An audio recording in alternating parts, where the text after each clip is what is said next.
नमस्कार शेतकरी बंधूंनो, हे आहे 2x3चं ऑटो स्टार्टर. आपण याची सध्याला फिटिंग केलेलं आहे, आपण बघू शकता.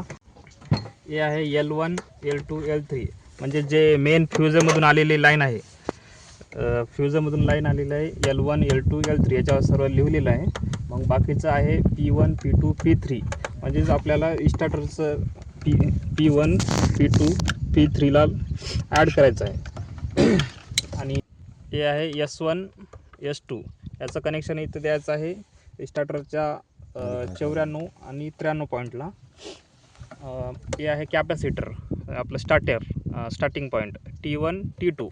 मग बाकीचं आहे T3 T4 आपले कॅपॅसिटर आहेत, जसं आपल्या मोटरीला लागेल तसं.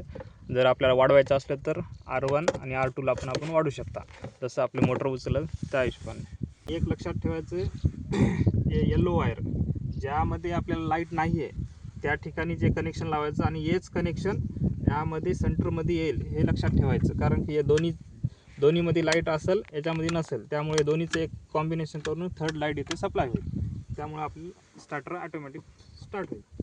मध्ये जर 2 फेसवर आपल्याला जर मोटर चालवायची असेल तर 2 फेसवर बटन टाकायचं आणि 3 फेसवर चालवायचं 3 फेसवर. आणि